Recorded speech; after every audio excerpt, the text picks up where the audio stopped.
what comes from silence. I wanted a fresh start. I wanted to escape the burdens of life, the crowds, the constant noise, and people.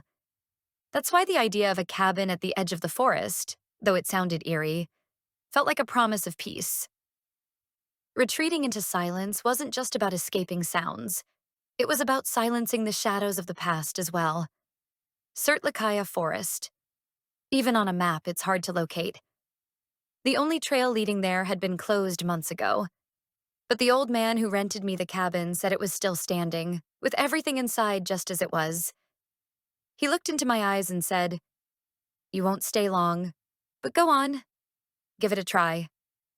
When he smiled, his gold tooth gleamed. That smile lasted uncomfortably long. By the time I reached the cabin, it was already dark. I stood alone in the heart of the forest. Moonlight slipped through the branches as the wind made the trees shiver with a cold rustle. When I opened the door, the squeak of the hinges sliced through the silence like a blade. The interior looked nearly untouched. An old stove, a wooden table, a few chairs. On the shelves, glass jars filled with plants and liquids I couldn't identify. On the wall, a rusty nail held up a cloth pouch. What I found inside that pouch started it all. An old map. The map roughly sketched the area around the cabin, but a path stretched to the north, clearly marked. At the end of the path was a strange symbol, shaped like a teardrop with a small eye drawn inside.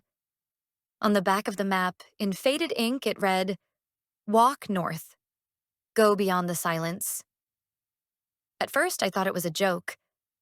But that night, I woke up to a whisper. It was as if someone leaned into my ear. "You found the map? Then come."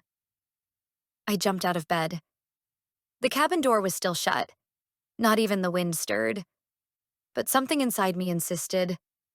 I needed to go out. The next morning, I packed the map and began walking north.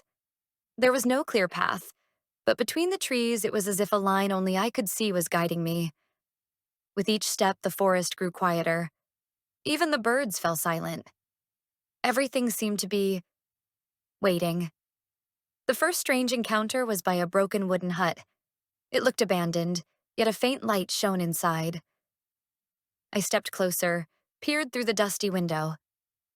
An old woman sat motionless, eyes wide open, frozen in place. I knocked on the door. Without moving a muscle, she spoke. "Go back. The map is not yours. Before the silence swallows you whole." Her words cut off. Her eyes turned to me. Her pupils were pitch black. My heart began to pound. I stumbled backward and ran. Behind me, a wail rose. Not the woman's voice, but something deeper, echoing, like a sound that didn't belong in this world. For a second, I thought the trees themselves moved. But I couldn't stop. I kept going.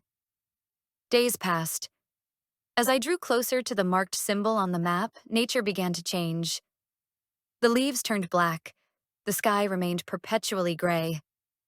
At night, I would wake to the sound of a child crying. I stopped sleeping. I was hungry, exhausted. Yet, strangely, I felt alive. As if something was feeding me strength in exchange for something else. At last, I reached the place marked on the map. A massive stone gate stood before me. Strange symbols carved into its surface in a language I didn't know. At its center, the same teardrop eye symbol from the map. I placed my hand on it. The ground trembled. The gate slowly creaked open. A cold breeze rushed out, hitting my face. My eyes adjusted to the darkness, revealing stairs. Descending endlessly, I stepped inside. The stairs led to an underground temple. The walls were covered in ancient carvings, people with hands covering their eyes, praying in silence. In the central chamber stood a massive stone table, and on it a broken mirror. Around the edges of the mirror, an inscription. "The silence has heard you. There is no turning back." Then something shifted in the mirror.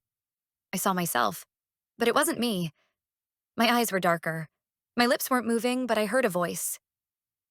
"You left me," said the reflection. I I don't know you, I replied. You don't because you silenced me. For years you buried me. Now I will speak. The reflection reached toward me. I wanted to move away, but my body wouldn't obey. The hand emerging from the mirror touched my shoulder, and my ears rang. The sound of the forest, the whisper in the cabin, the woman's warning, all crashed into my mind at once. My consciousness fractured. The last thing I remember is my own scream. I opened my eyes. I was back in the cabin. Dawn was breaking, but the room was unchanged. The map was gone. A broken mirror now hung on the wall near the stove. I looked into it. My eyes were still dark. I was still me. But inside there was a new silence. One that didn't speak, but always listened. I no longer heard the forest from the outside. I heard it from within. I stepped outside. The forest was as quiet as